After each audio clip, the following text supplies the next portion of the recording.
अस्सलाम वालेकुम friends, welcome back to Top Smarties drama serial शिकवा।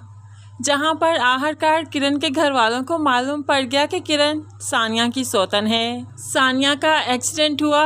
अब यहां पर किरण की माँ और बहन जो कि हॉस्पिटल में उसे अचानक मिली और फिर उसे घर छोड़ने आई, तो यहां पर आकर ज़रून को देखा जो लाहौर से वापस आ चुका था।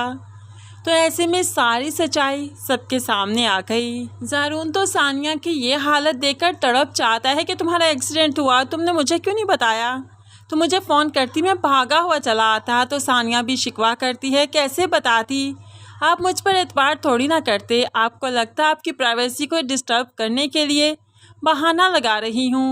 लेकिन ज़रून कहने लगा ऐसी बात नहीं है, जानती हो ना कितना चाहता हूँ तुम्हें।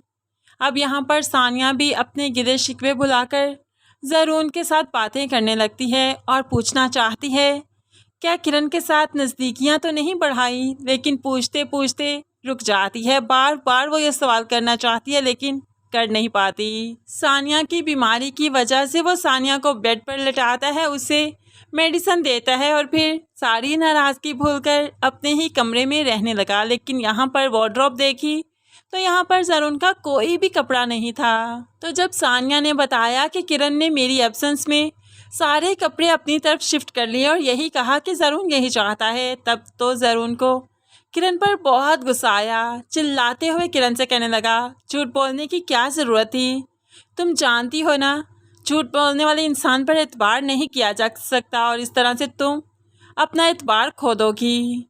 अब तो किरण को कोई बहाना ना सूझा, सिर्फ शर्मिंदा ही हुई और यहाँ पर किरण हमें शर्मिंदा होती हुई तो बहुत अच्छी लगी। ज़रून और सानिया में फिर से पैचअप हो गया। सानिया और ज़रून एक दूसरे से फिर से ठीक तरह से बात करने लगे हैं, मोहब्बतें लुटाने लगे हैं। लेकिन सानिया के माइंड में अभी भी वो बात है जो वो पूछना चाहती है लेकिन पूछ नहीं पा रही। यहाँ पर ज़रून आज ज़बरदस्ती सानिया को डिनर पर ले जाता है और उसके साथ ढेर सारा वक्त स्पेंड करता है और घर में बैठी किरण काफ़ी जेलस हो रही है, लेकिन इस जेलसी में भी वो अपना काम पूरा कर जाती है। जब यहाँ पर सानिया और ज़रून नहीं थे तो सानिया के कमरे में जाकर उसके जेवरात चोरी कर लेती है ताकि सानिया बेचारी चीखती रहे, चिल्लाती रहे, उसकी बात पर कोई एतबार ना करे। अब यहाँ पर सुबह हुई। ज़रून सारी रात सानिया के पास था और किरण काफ़ी गुस्से में। तभी तो सानिया आकर किरण से कहने लगी तुम्हारा तो ये वार भी हाल ही चला गया, अब देखो ना कोई और प्लान बनाओ। तुमने फसी के साथ मिलकर मुझे बदनाम किया, मुझे जलील किया, ज़रून को मुझसे दूर किया, लेकिन देखो ना मोहब्बत इतनी गहरी है कि वो फिर से मेरे कमरे में आ गए, मेरे पास आ गए, मुझे तो उन्हें बुलाने की ज़रूरत भी नहीं पड़ी। जो अपने खूनी रिश्तों का नहीं हो सकता वो भला मेरा कैसे हो सकता है, किसी और के साथ सिंसियर कैसे हो सकता है।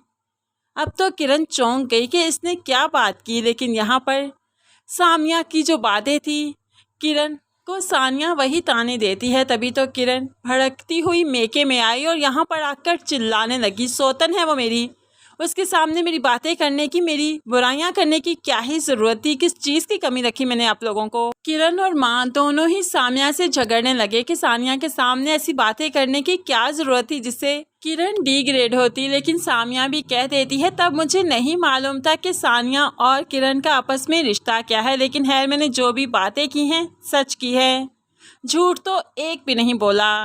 सानिया किरण से डरती नहीं इसलिए हक बात कहती है। लेकिन दूसरी तरफ आज बहुत खुश है सानिया। तभी तो आनी के पास आई, सब कुछ बताया तो आनी कहने लगी देखा ना उसका झूठ इस तरह से ही हमेशा बेएतबार करेगा ज़रून को, क्योंकि किरण को आदत है झूठ बोलने की और यही झूठ उसका रिश्ता ले डूबेगा, क्योंकि ज़रून को सहज चिढ़ सहज नफरत है झूठ से। दूसरी तरफ अपना दिल बहलाने के लिए अब किरण आमना बेगम के करीब हो रही है, क्योंकि सिर्फ एक यही मोहरा है जो उसके काफ़ी काम आता है। तभी तो उसे अपनी ट्रिप की पिक्चर्स भी दिखाती है। लेकिन दूसरी तरफ फसी के बहुत से चेहरे हैं जो लाइबा पर बेनकाब होने हैं। फसी लाइबा के जाने के बाद अपने ही घर में अपनी एक दोस्त को बुलाता है और लाइबा जो अचानक घर आ गई फसी का ये रूप देखकर दंग रह गई, क्योंकि उसे लगा था सिर्फ सानिया ही है जो कि आजकल फसी की दोस्त है, लेकिन ये बेचारी ये नहीं जानती कि इसकी बहुत ही लाडली भाभी किरण का भी एक्स रह चुका है ये फंसी। जब ये सारे राज खुलेंगे तो कितना ही मज़ा आएगा।